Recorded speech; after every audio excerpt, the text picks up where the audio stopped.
आज किसान दिवस है। पूर्व प्रधानमंत्री, पूर्व कृषि मंत्री और देश के किसान नेता रहे स्वर्गीय चौधरी चरण सिंह जी का जन्मदिन। उन्होंने अपना पूरा जीवन किसान और कृषि की सेवा में गुजारा। वो धुन के पक्के थे और जिस चीज को ठीक समझते थे पूरी ताकत से कहते थे। उन्होंने नेहरू जी की कृषि नीतियों का कांग्रेस में रहते हुए विरोध किया था। उनके जन्मदिन को हम किसान दिवस के रूप में मनाते हैं और प्रधानमंत्री श्रीमान नरेंद्र मोदी जी के नेतृत्व में कृषि के विकास और किसान के कल्याण का एक महायज्ञ चल रहा है। प्रधानमंत्री जी ने जो किसान कल्याण की नीति बनाई है उसके 6 प्रमुख सूत्र हैं। उत्पादन बढ़ाना,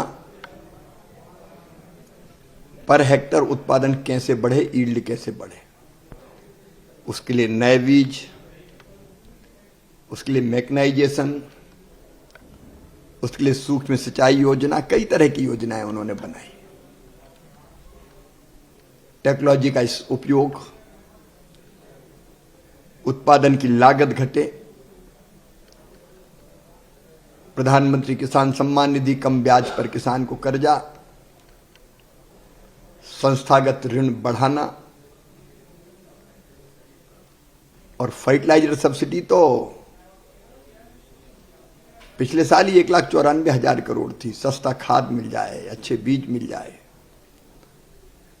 ठीक दाम देने के लिए एमएसपी पिछले 10 साल में लगभग दुगनी कर दी गई। और कांग्रेस या यूपीए की सरकार से कई गुना ज्यादा खरीदी भी की। प्राकृतिक आपदा में किसान को राहत देने के उपाय, प्रधानमंत्री फसल बीमा योजना, संकट के समय सरकार किसानों के साथ खड़ी है। चाहे किसानों के हित में खाद्य तेलों की इंपोर्ट ड्यूटी 0 से बढ़ा के 27.5% करना हो, या प्याज के एक्सपोर्ट पर जो ड्यूटी थी 40 से घटा के 20 करना हो,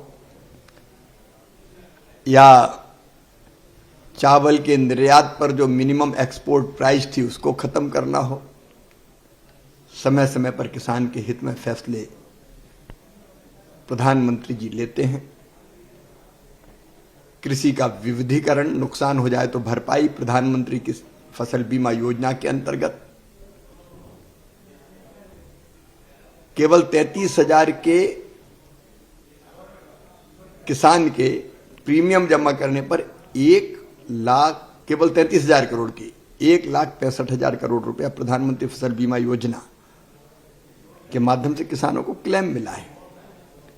कृषि के विविधीकरण के, क्रॉप डाइवर्सिफिकेशन के प्रयास हो या प्राकृतिक खेती हो, जैविक खेती हो, एक यज्ञ चल रहा है जो कृषि के विकास और किसानों के कल्याण के लिए है।